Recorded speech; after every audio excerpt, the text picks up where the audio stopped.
Welcome to the Limitless Legal Nurse Consulting Podcast. I'm your host, Anna Gray. The best thing about being a nurse and entrepreneur over the last 25 years are the relationships I've developed and the people I've met. As a legal nurse consultant, I wanted you to hear from those amazing people in the legal and healthcare communities. I wanted you to hear who they are and to celebrate them with me. Get ready to be inspired, informed, and empowered. Let's dive into the Limitless Legal Nurse Consulting Podcast. Hey everyone, welcome to the Limitless Legal Nurse Consulting Podcast. I am super excited to share my guest today, Erin. Erin, thank you so much for being here. And if you're watching this on video, you're going to love Erin's background because I do. It's very beautiful. So thanks for Thank you so much for having me. I'm looking forward to getting to know you better and your story. I only know you online. As I'm sure any of our listeners who have seen your name before know you online, and there's a reason. Okay, Erin, where in the world are you coming from? Where are you sitting right now? What do you mean by that? Like, where in the States are you at? Oh, which state are you in? Oh my goodness. Okay. I am in Phoenix, Arizona. I'm originally from Mississippi though. So some people are like, oh, I hear a little bit of the Southern background. She can't be from Arizona, but I just kind of landed here in the middle of my travel nursing days and got stuck here. All right. Well, my daughter's actually in Arizona, in Tempe. So I know that. And you're probably enjoying the weather right now. Yeah, today it was actually in the 30s, so finally feeling like Christmas. Wow. It's been really hard to get in the Christmas spirit with 80-degree weather every day. I know. I can't imagine. And your summer is insane, I'm sure. Oh, yeah. Okay, so you started in Mississippi. Where did you go to nursing school right away, or did you? I always like to ask this question because some people took a backdoor approach. Some people went right in. That's actually a fun answer, and nobody's ever asked me that on these podcasts. Oh, okay. I did go to nursing school in Mississippi, but it was a little delayed. So I thought I wanted to go to medical school because I have a history of Crohn's disease, and but I joined a sorority in college, and medical school kind of went out the door when I was trying to figure out how to discipline myself. Right. Going to class. So then I thought, maybe I want to do like physical therapy. And I got into a kinesiology background and didn't really care too much for learning like every particular little nerve and things. And my sister always wanted to go to nursing school. So she kind of talked me into it. My whole thing was, I don't want to take care of old people. I don't want to be cleaning up diapers. That is not my thing. And she's like, you only do that during nursing school. And then you can take care of babies and kids. And I was like, okay. So I was ready to go to nursing school a little bit sooner than she was, but we decided to do it together. She's 7 years older than me. So there was one semester where I literally took like weight training and I don't know, just a bunch of like random stuff just to make it to the next semester so we could go together. So she and I went to nursing school 2 years together, and I wouldn't have it any other way. So it was wow. Yeah. I love this story. And you know what? Actually, you were saying things I was like, oh my gosh, we have very similar backgrounds. So my bachelor's is in kinesiology, is in exercise physiology. And the reason why my bachelor's is in that is because I originally wanted to go to PT school. And I didn't have a high enough GPA, so I went the kinesiology route, and I just finished with a bachelor's. So, and then it's the same thing. I have a sign downstairs that says something like, I want to be, when I was, I don't know, second grade, I want to be a nurse when I grow up. And I told my mom, I don't remember ever writing that because for the same reason, I don't want to wipe bottoms and change diapers, and I don't want to go to nursing school. So it's very funny to hear you say that, and the kinesiology thing, because you know my ex-husband used to say he used to make up his degree. He didn't have a degree, so when he would meet people, he always said he had a kinesiology degree because that's the only degree that he could remember. So Oh my whenever I gosh, hear that's that, funny. obviously I laugh. But yeah, And a lot of people don't even know what that is, you I know? know. That's why I'm laughing, because of that reason. I'm like, yep, Yeah. I do. Yeah. Anyways, I love that. I love that story. And the fact that you went to nursing school with your sister is so great. Yeah. It probably made it much more enjoyable. Okay, so you decided you're going to nursing school. You went to nursing school with your sister. And did you know what field right away that you wanted to go into, or were you just kind of open to everything? What did that look like? I knew I wanted to do some type of pediatrics or neonatal, but then in nursing school, I really loved labor and delivery. Like it was a thing. Like I really loved that. So it was like the summer before my last semester, I did an externship and I tried to get into the labor and delivery externship and it didn't happen.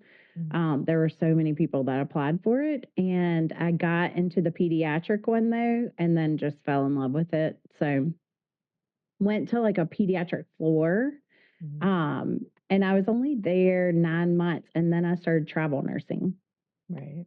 So at that time, was another time where there was like, a nursing shortage, and they really needed nurses. So it wasn't like you had to have 2 years experience to begin traveling. And I had a travel buddy and she had like 18 months or something. And so with us together, they were okay with taking us as a buddy system.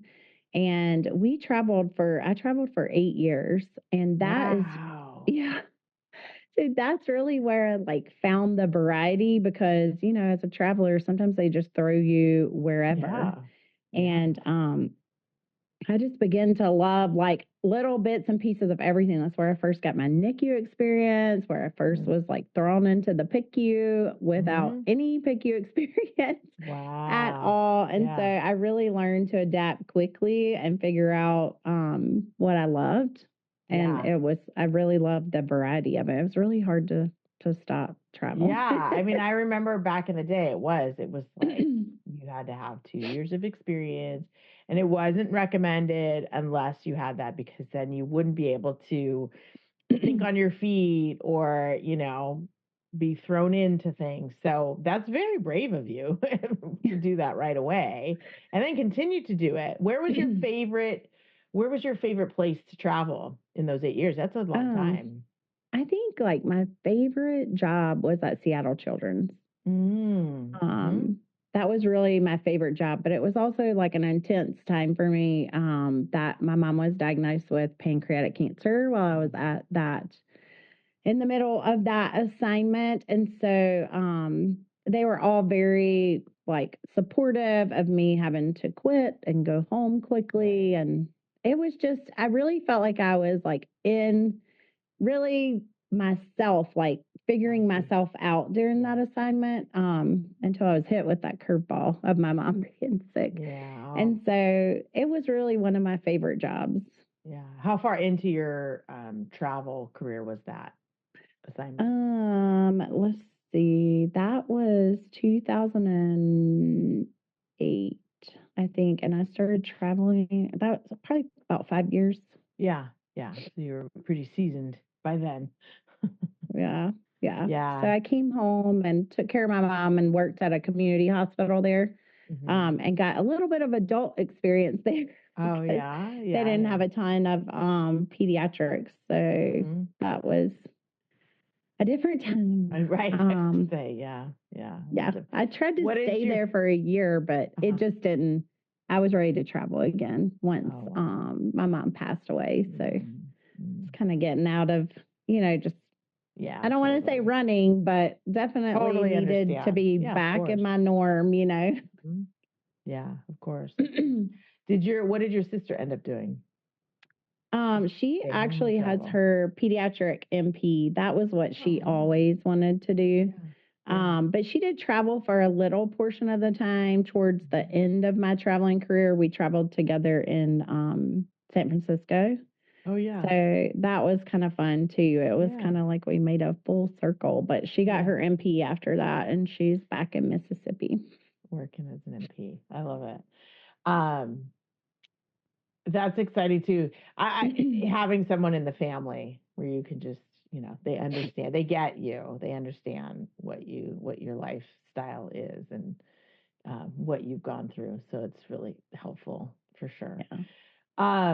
Okay.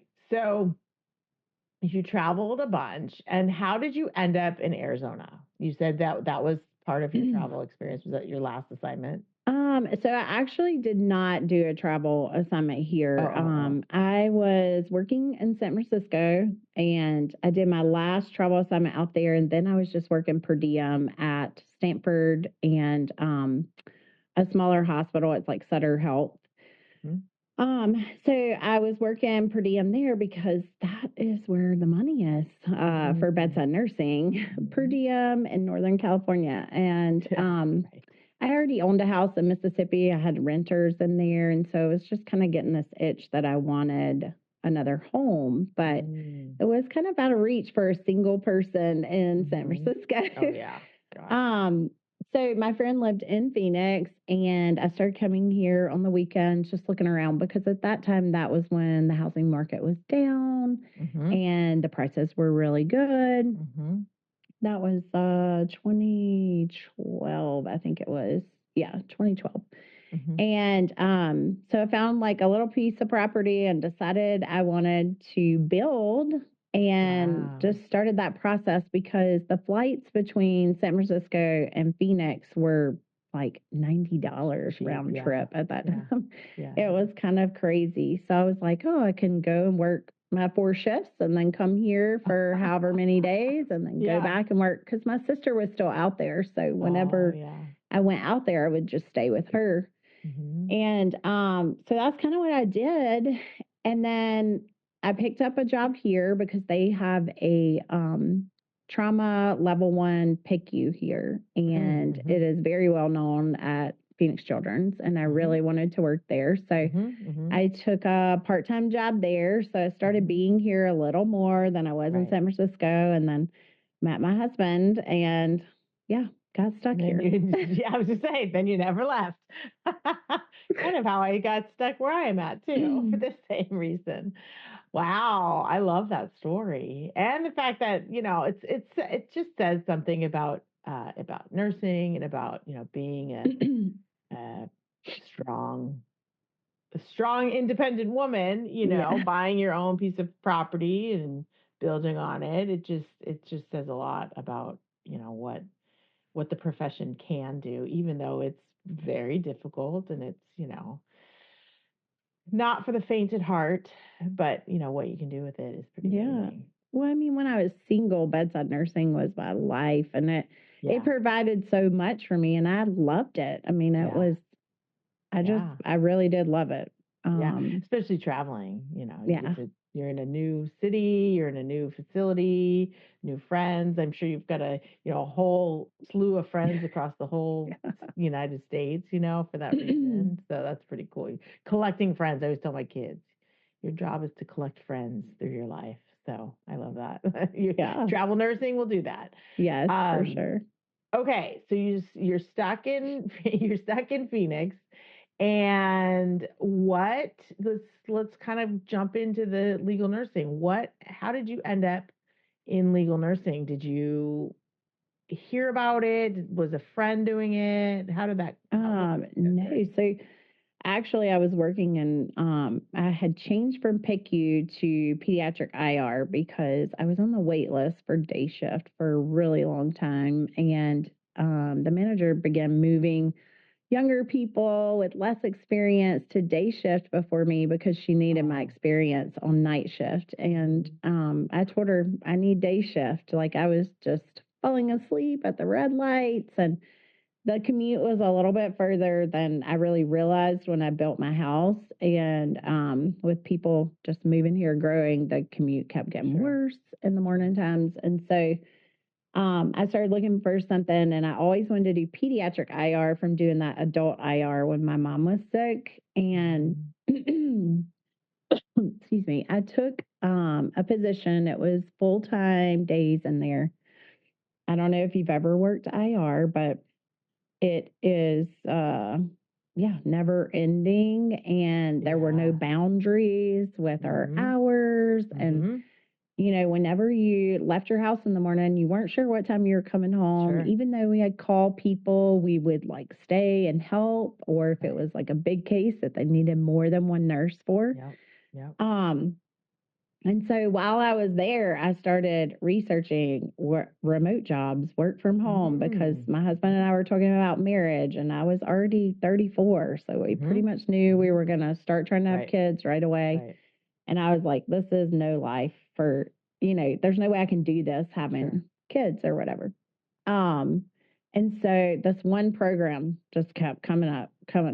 And it was like, once you put your email in there, then they like have your address. And then I was getting like stuff in the mail, and I was getting stuff on my email, and it was coming up on my Facebook. And so I thought it was the end all be all for legal nursing, like how you had to do it. I would Google stuff, and that would always be at the top. And so I kept talking to my husband about it, and I was talking to a coworker about it, and the coworker was like, oh yeah, I've seen that. And we were just like discussing information that we had found amongst each other. And my husband was like, I don't know about that. Like that doesn't, he wasn't on board. It took a year of like me telling him like, I want to try this. And so we got married, and I got pregnant, and they had like where they came to town, and they did like a morning conference. This, I don't even know what to call it. This company that did this legal nursing thing. And they would like feed you breakfast and let you ask questions, and they would give you like general information. So I went to one of those like right after I was pregnant, and I was like, it really sounds like it would work. And she had a free book that she would send to your house, and I read through the book, and I was like, I could do this. So I ended up signing up for the class. It was $10,000. I had to get a loan through Sally Mae to pay for the class. And so I did it, and he took me, it was in person at that time, and it was a full week. And so we drove to Vegas and stayed there. He took a week off from work, and we stayed for a week, and I did this conference. I added on an extra day that cost more money on Saturday to learn about report writing, because during the week it really, like, they talked about them, but they didn't really like go through what you were actually supposed to do. So on Saturday, that is what they did, and I stayed for that. And so yeah, that's how I kind of got into it, figuring out what I was doing. And it wasn't until I was subbing for somebody, figuring that portion out on my own, because this company really pushed you to like cold call attorneys and send them mail. And I'm like, I didn't resonate with that. And I felt like, is that really going to work? You know? And my husband has so he has two uncles that are attorneys and one that is a judge. And so I kind of talked to them about a few things, and I got on LinkedIn, and I started connecting with people. And then just in Googling, I found a listserv that was nurses that were like subcontracting, and they needed nurses, and they would take somebody who was brand new. And so that's kind of how I got into subcontracting. And I subcontracted for one nurse. And after a little bit, like, this company had like certified legal nurse consulting, and you had to renew that certification every 2 years. Well, the person that I was subbing for was a past AALNC president. And she's like, she let me know the only certification was through them. And I was like, oh. And then she's like, don't pay any more money for that. You don't need to renew that. Yeah. And one of the renewal things was that your name got to stay in the system and to be able to network and people could look you up. And I had only gotten one call from that for a DME that I did. And so I just didn't renew it and I just kept on about my business. And I think I was really bummed that I fell for the $10,000 and I didn't even have to do that, you know? Right. So that was kind of how I got into that portion. I don't know if you want me to keep going. Keep going. No, this is your story. This is exactly what I'm curious about. And I know that, you know, the rest of the listeners are curious about. I want to hear your story. Keep going. So I subbed for that one person for a long time, but there came this period where I started not getting paid.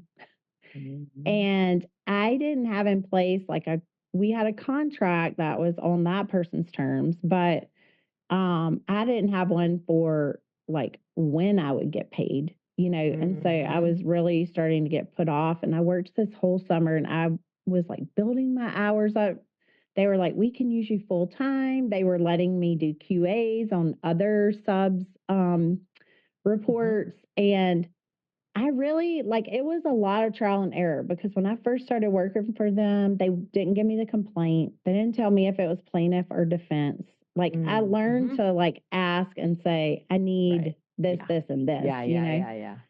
But I did learn a lot from them. But then when I started not getting paid, it was really hard to continue the work. But then it's like, this profession is all about your reputation and your professionalism. And so, you know, I really struggled. How do I go about this? And so I was kind of just like every week sending an email about payment or whatever.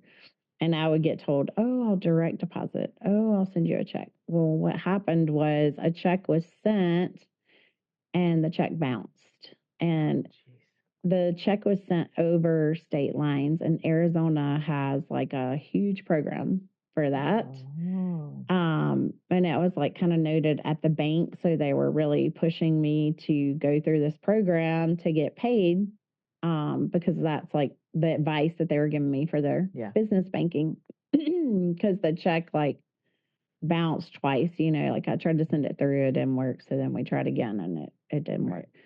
And so I had to go through this program to send them all this stuff in the mail that basically you can get prosecuted for sending a bad check. Right. And so it really severed our relationship. And honestly, it gave me a bad taste in my mouth about the whole thing because I was decreasing my hours at work, increasing my hours at home because I really wanted to be at home. And I was pushing through. I can remember right after my son's first birthday, we all got sick with a GI virus. But I really wanted to learn and turn it around like I was supposed to and really, you know, be professional about it. And I remember sitting, reviewing a case, and I had this wet cloth on my neck, trying not to vomit, trying to review a case so I could get it back when they wanted it. And I just felt really duped, you know? So it kind of put a bad taste in my mouth for a little bit. And by that time I was pregnant with my second child. And so I just decided to just kind of continue working like I was in bedside nursing. And I just kept kind of researching how else could I go about it without subcontracting, because I still didn't feel like I had enough confidence to really contact an attorney. And towards the end of that pregnancy, I started applying for law firm positions. I was I think I could do this, law firm positions. But of course, they didn't want to hire somebody in the end of their pregnancy. Oh, right. You know, they didn't say that. Them. Yeah. But I was big pregnant by that time. They did, and there was one position that they were kind of open to the idea, but they didn't have there wouldn't be any leave for me. It was they didn't provide that. Right. So I was like, I really have to have that. Yeah. So I didn't get that job, and that was like the last one I interviewed, and then I had my daughter, and so I was really trying to figure out that next little bit of time of juggling, being a new mom, juggling 2 kids, and figuring that out. And then COVID happened, and I was furloughed from both jobs because I worked in the pediatric PACU and I worked in the NICU, and they were both PRN jobs. So the ORs shut down on, I'm sure you know this, on elective surgeries. And the manager was like, we're going to keep PRN staff on the payment protection plan. And then it was like 3 hours later, you're furloughed. We'll let you know when we need you. And I was like, what? And then the NICU, I worked 3 more days in the NICU after I got that call. And then it was like, we can't use you right now. We'll let you know when we need you. Wow. So being a nurse and sitting there, and you can't even work bedside, and you like want to help, and there's this crisis situation. And they kept telling me, apply for unemployment. I'm like, as a nurse, I'm applying for unemployment? I mean, it didn't make any sense. Sure. So I applied, and it like all went through. So then I was like, all right, if you're going to pay me to sit at home, like, I'll do it. So 2 weeks later, my husband comes home, and he got furloughed from his job. Gosh. So he had been, he was a grocery store director for 20 years. And, well, not a director for that much time, but he had worked there for 20 years. And he quit, like, his last day was the Friday after they declared it a pandemic, and he was starting a new position at a builder here in town, something that he had asked me to do for like 2 years. And I finally said, okay, I think we can do this. And he wasn't there 4 weeks, and they furloughed him because, they stopped building and stuff because they weren't sure like what was going to happen, and they couldn't be around people. And, so I remember just sitting here on my couch thinking, okay, I'm going to dig back into my legal nursing because that's the only way I can make money. And this is my chance to like go all in and figure it out, because now I don't want to go back to the hospital, not knowing what it was.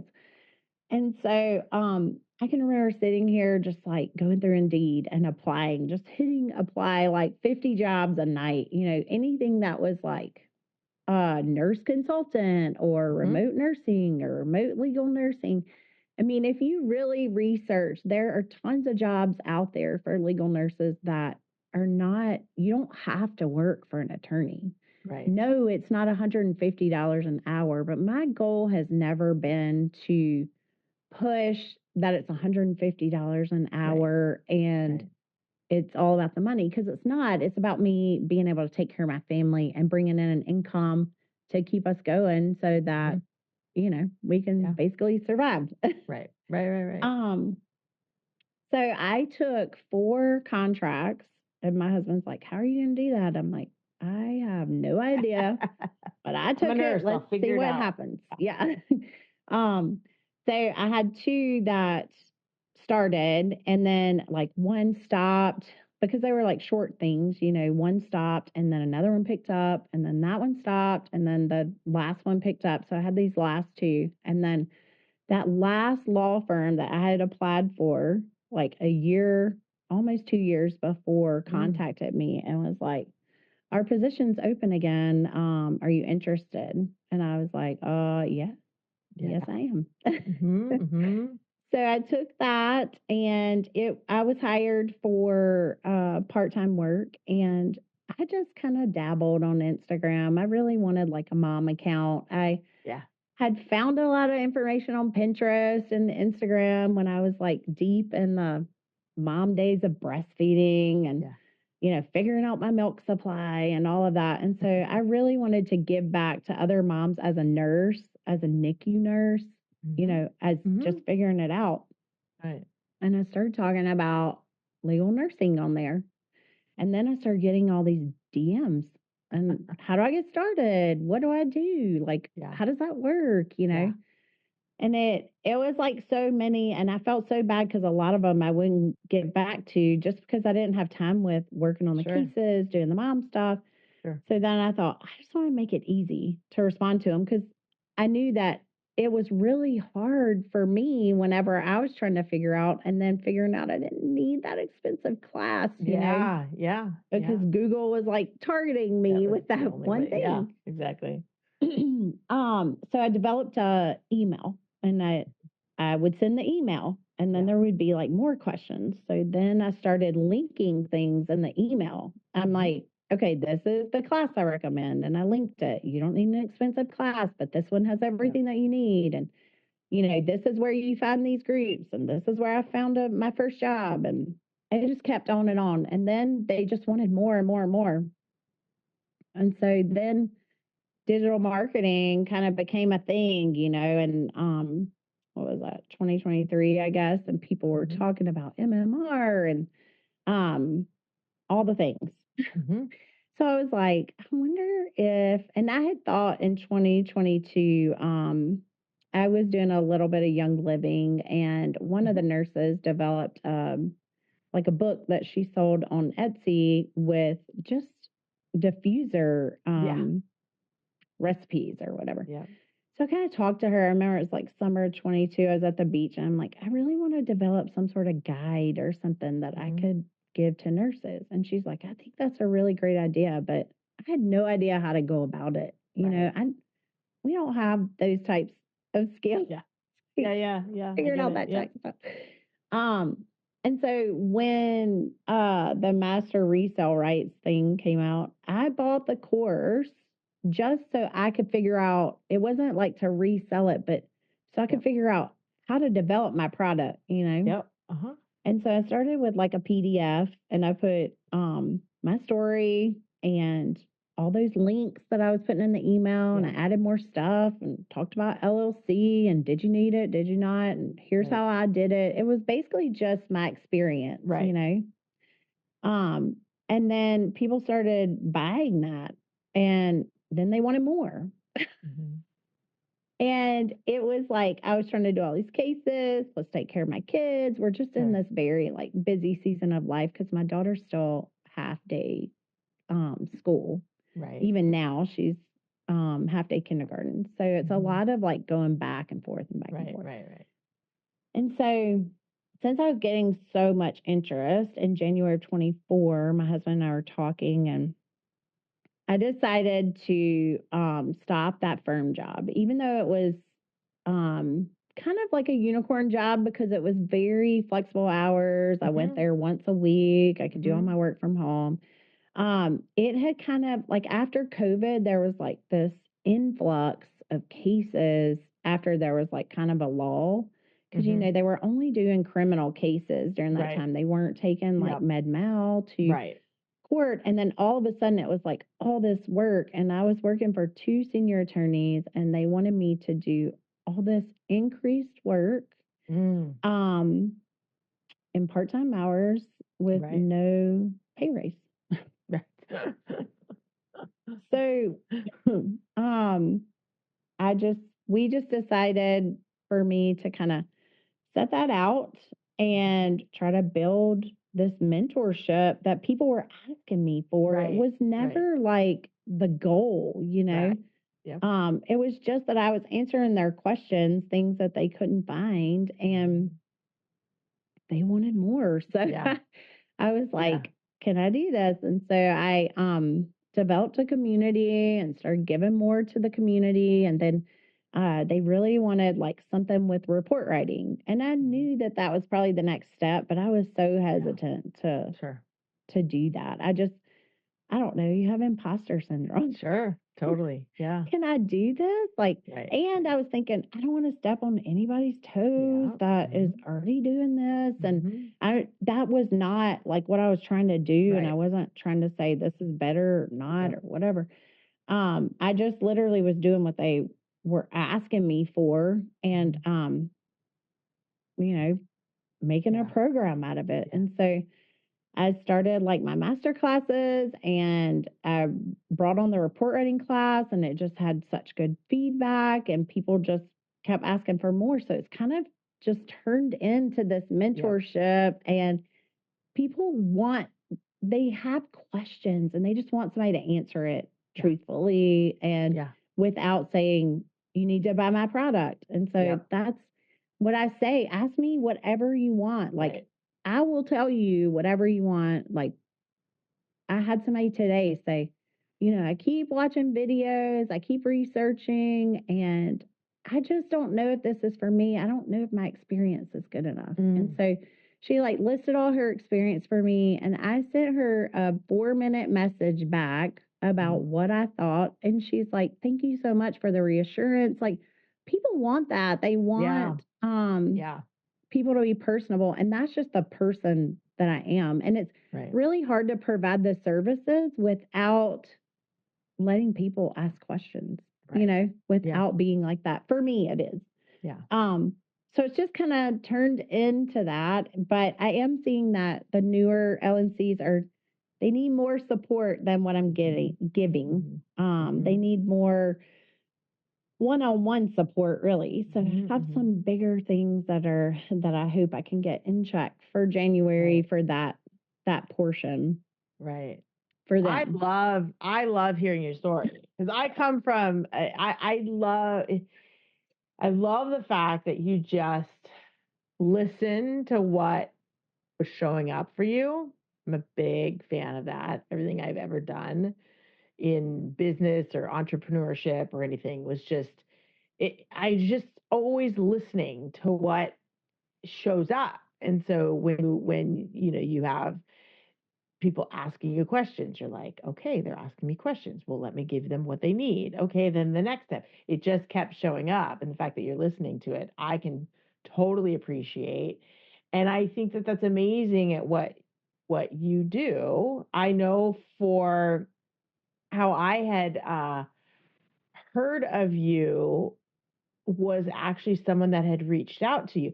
She had reached out to me because of the podcast. Hey, do you have any suggestions on who or where to go? And I was like, I don't know. Here's the group. These are the things that show up. And I had heard your name, so I mentioned your name, and she had reached out to you, and she started working with you, and she had come back, and she said, oh my gosh, Erin is so amazing. I'm so glad. And I was like, I love that. I love the fact that her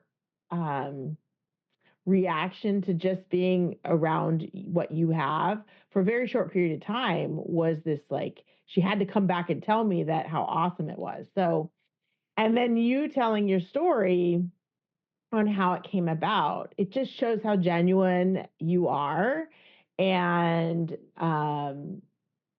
that your goal is just to help as many. And there are so many nurses out there, and we all, this is the theme of almost every podcast episode, is that how nursing has changed, and it's exhausting, and people are trying to find alternatives to bedside nursing.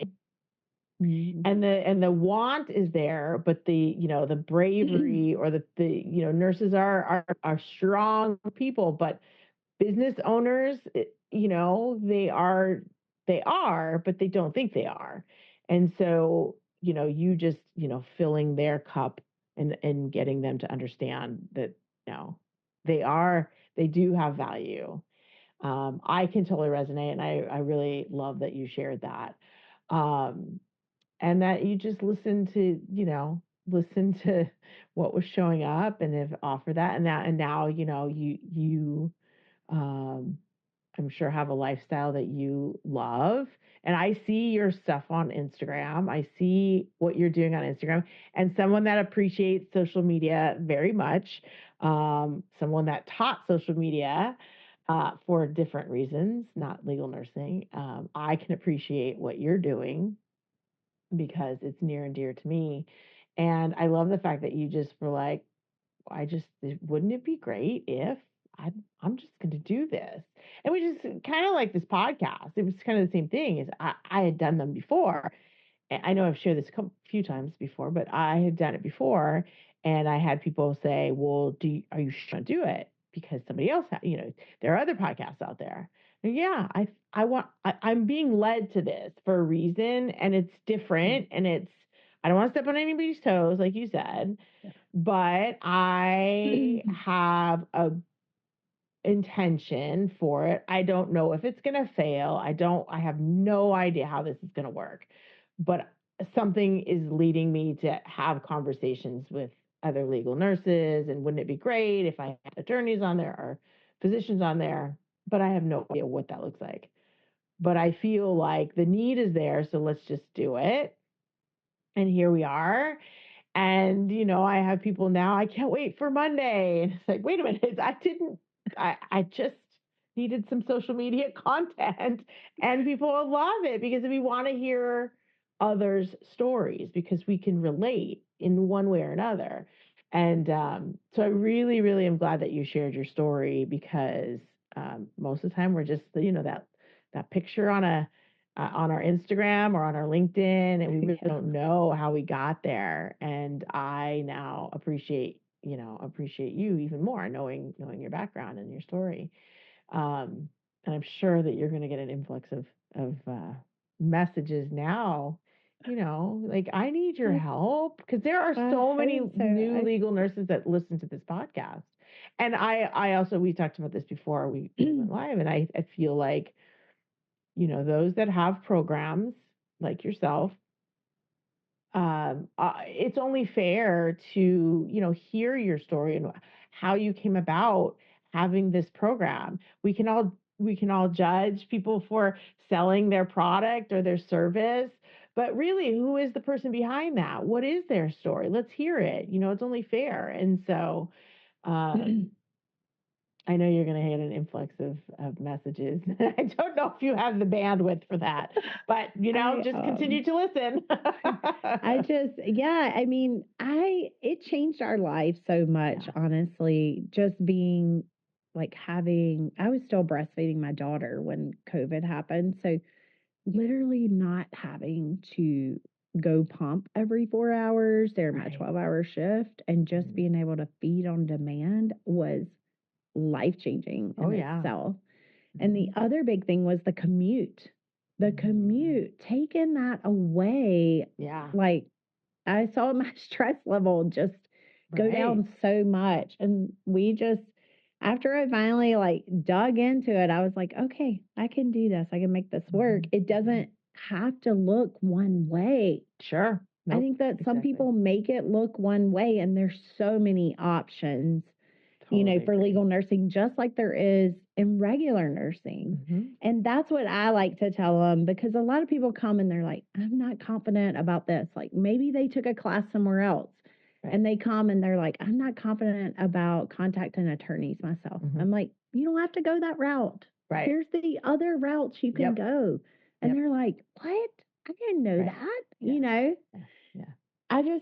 I don't know. I just love giving the information. And then once they get started or they get their first case, sharing and that happiness, I have chills right now. It just brings so much happiness to me, because I know how I felt during that time, and just not having any direction or anybody to be my cheerleader. It is, all of what you just said is so true. It's there's this fear of being different, right? But at the same time, there is no one way or another. And that's one of the things I love so much about having these conversations every week is that hearing everyone's story, everyone has a different story on how they stepped into this and what their experience has been. And that's what was so eye-opening to me, was that there is everyone has a different way of doing it, and that's okay. Mm-hmm. So it's kind of permission to do it however you want to do it, right? Yeah. No one way to do it. So you've just shared that and proven that, it's okay to be different. It's okay to do it differently. And to reach out to people that are, willing to help. And that's, you've been that light for people. I love that. So, Erin, can you tell everyone where they can find you on social media? Yes. So my Instagram and Facebook are the Digital Legal Nurse. And then I am on just dabbing into TikTok. Yeah, I love it. It's a whole nother beast. Yes, it is. And it's the Digital Legal RN there. Okay. Because it didn't have the full name nurse. So I just kind of went with that in the beginning. And then my website is just erinellsworth.com. And it is linked on both Facebook and Instagram. TikTok's a little hard for links. Yeah. So Yeah. Okay. And this will all be in the show notes. So I'll make sure to have that, and you can easily click on that and find Erin and reach out and say hello. And she is as warm as she is on here, I guarantee. So thank you so much for being here and sharing your story. And I look forward to seeing you just get bigger and bigger. So I appreciate you being here. Thank you for having me. Thank you for joining us in this fun conversation on the Limitless Legal Nurse Consulting Podcast. I hope you found this episode as inspiring and empowering as I always do. And I hope that you share this episode with your friends. If you enjoyed it, I would love it if you could leave us a review or comment, as I would love to share them in the future episodes. Or hop on over into my DMs and send me a quick message. I can be found on Instagram at anna.b.gray, on my website at limitlesslnc.com, and over on LinkedIn at anna.gray. And I want you to remember, you are limitless. Until next time.